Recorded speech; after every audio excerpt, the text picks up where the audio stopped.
There's another border you need to note, and that's this border. This is the Canadian border with the United States. Now, it's 5,525 miles long, and it hasn't got any fence, or drones, or patrolling tanks, or anything else. It is, well, porous. But again, you got nothing to worry about. Or do you?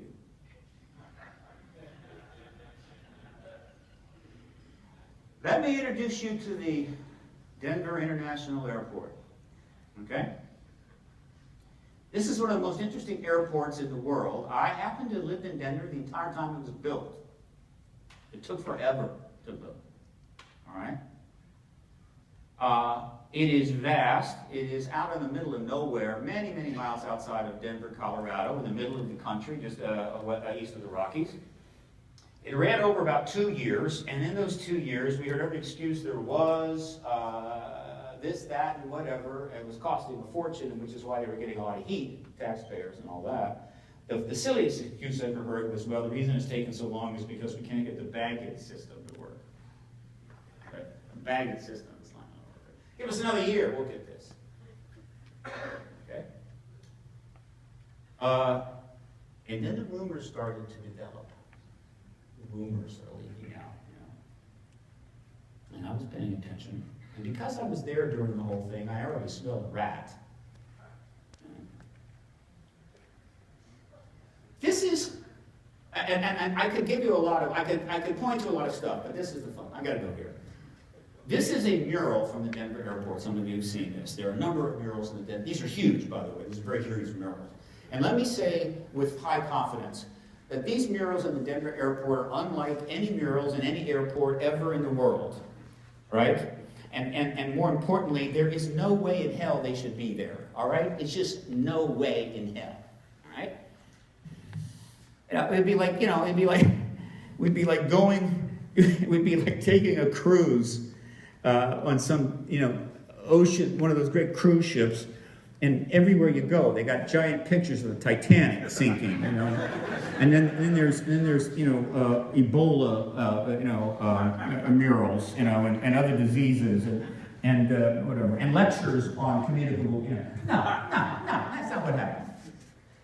This one, we have a kind of an apocalyptic stormtrooper kind of dude with a really heavy-duty weapon. We have mothers holding dead babies.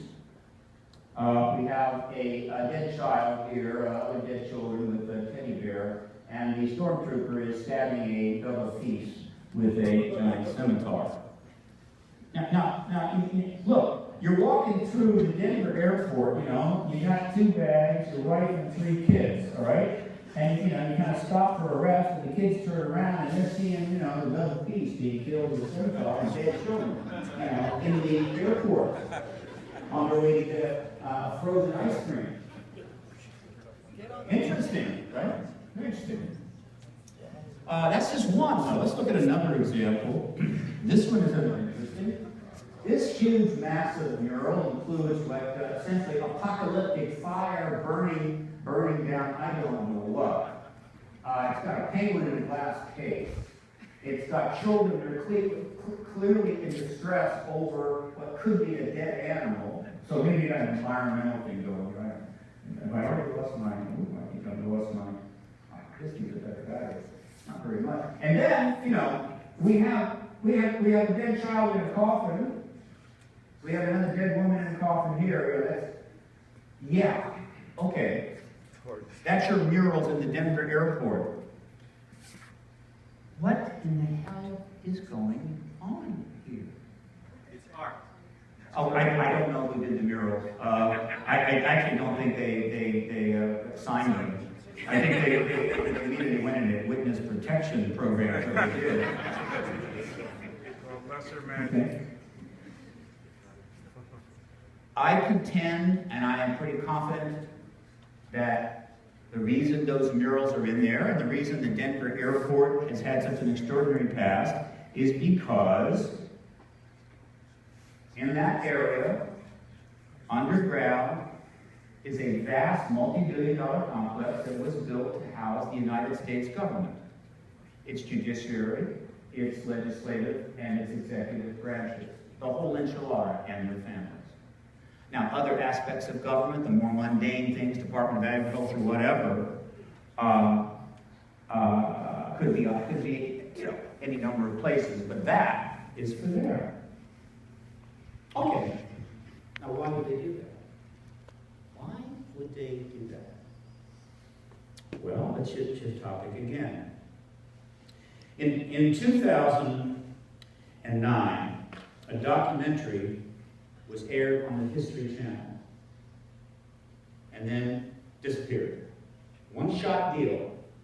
This documentary was all about a nuclear event happening in Washington, D.C. and blowing up Washington, D.C. And it went into how we would react and what would happen and how people would deal with it and blah, blah, blah. It was pretty impressive. And then it just disappeared. It had, this is a zone here, 10 kiloton weapon, which is positioned to the right of the Capitol. If you move that over, I gotta get a better laser pointer. If you move this over where it should be parked, it completely obliterates the Capitol and the White House, virtually all of the stuff on the mall, quite a few major federal buildings, but this is the total devastation zone, right, radiation and so forth. That documentary aired, then it disappeared.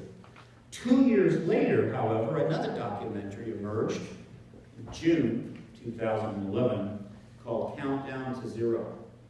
This was a serious documentary. It had these kinds of people in it: James Baker III, Tony Blair, Sabine Brzezinski, Jimmy Carter, F.E. de Klerk, Mikhail Gorbachev, Robert McNamara, Valerie Plame Wilson, whose specialty at the CIA was nuclear proliferation, Ronald Reagan, Professor Bashar, and so forth. This is a serious documentary. This documentary had two fundamental issues in it. One was, the failure to continue the reduction of nuclear arms, so that we would get down to hopefully one day zero and eliminate that enormous risk.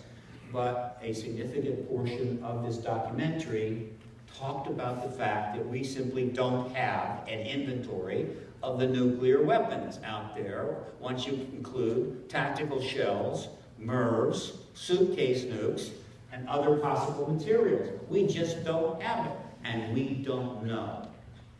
But quite a few people believe that there are definitely weapons in the hands of people who are not big governments like Russia and the United States. And the History Channel chose, when this aired, at the very same time, to re-air the day after disaster at Washington, D.C. And then both of them were not heard from